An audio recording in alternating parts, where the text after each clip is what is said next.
Gene and Bob, you're both back on the air. It's kind of interesting when you listen to people like Stan and you listen to people like Bob, as far as we've gone with the story, it's all laid out in such a calm, matter-of-fact way that I think a lot of the public has a tendency to lose sight of the implications of what they're hearing. But you've told the story so many times, Bob, that I guess it comes out that way, sort of in a matter-of-fact way, huh? Yeah, it pretty much does. All right, let us return to your story. Now you've had a chance to get in the craft, and what are you doing? What are you working on? What are you seeing? Well, if I remember, I have just met with Barry, and we're now going over things. Let's see. Well, this is, as I said, when I first realized exactly what was going on, what the implications were, and precisely what I'd be doing.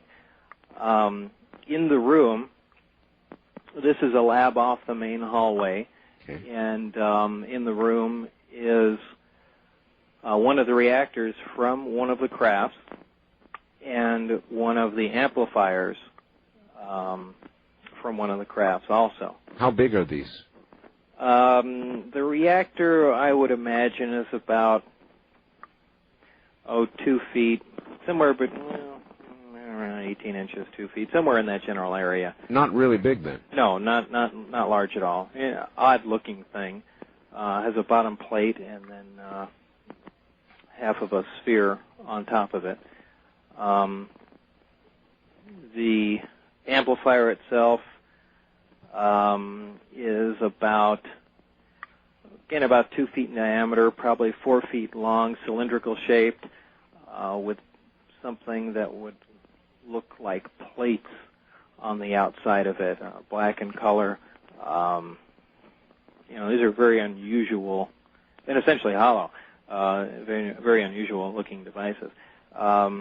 This isn't actually the amplifier that I always catch myself calling it that. It's the emitter.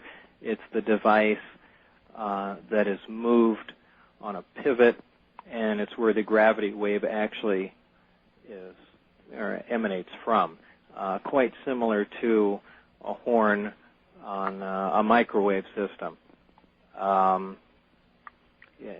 As it turns out, gravity waves behave a lot more like microwaves. At least the gravity waves that are being produced by this system do. So you have waveguides and things of that sort that you'd see in a microwave system. Those are the main components of the craft that were in the lab at that time. What does that suggest or tell us about the nature of gravity? Well, actually, you have to look and see what we really know about gravity. And, we really, as it turns out, don't know anything about gravity. As people have said, we can certainly measure its forces or measure its effect on things. Right. But really, to this date, there is no, and a lot of people don't know this, that there's truly no conclusive evidence at the present time that gravitational waves have ever been detected in a laboratory. Now, there have been several gravitational wave detectors built, and you can assume that they're detecting gravitational waves, but they can also be detecting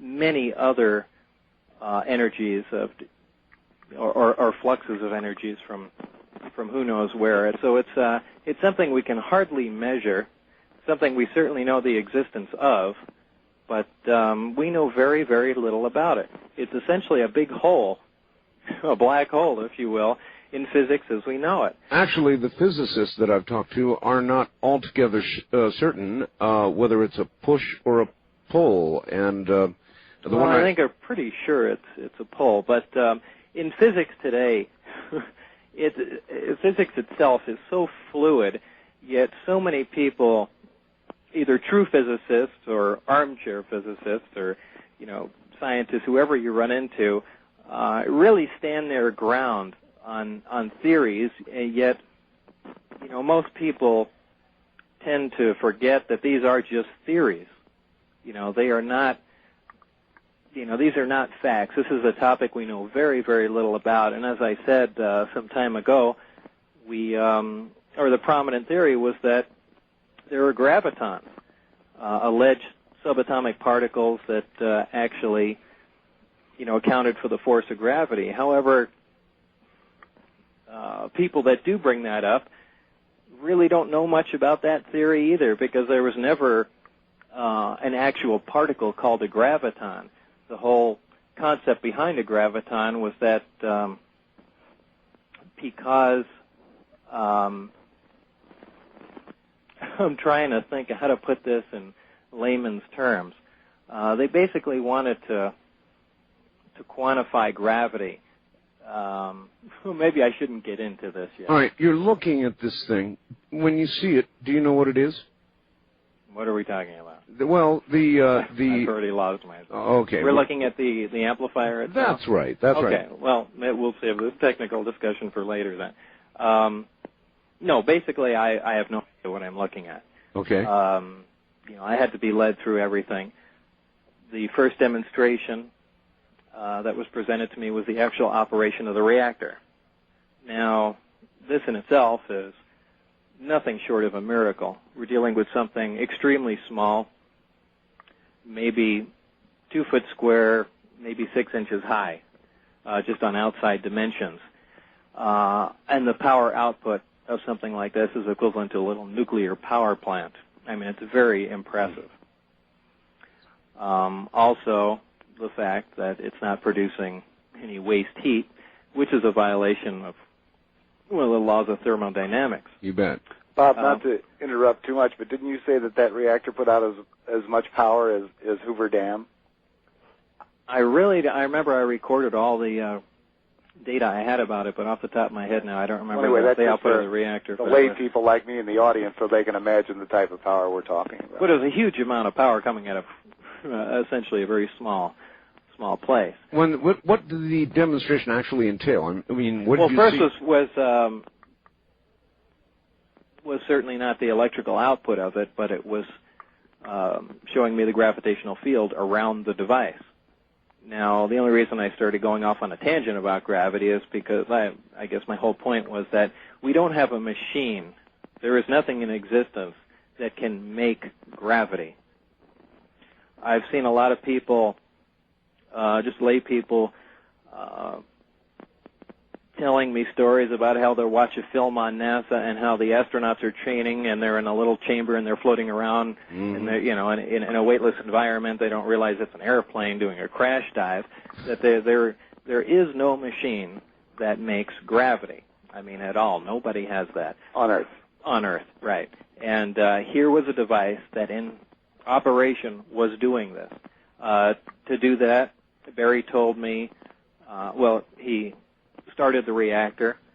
When it was operating, after a short time, he told me to put my hand or attempt to touch the sphere on the top of the reactor. And as my hand got close to it, you can feel a force exactly like putting two like poles of a magnet together. Wow. Kind of that soft push. Yeah, a soft push, but what you're experiencing now is more of an anti-gravity field, which is something entirely different.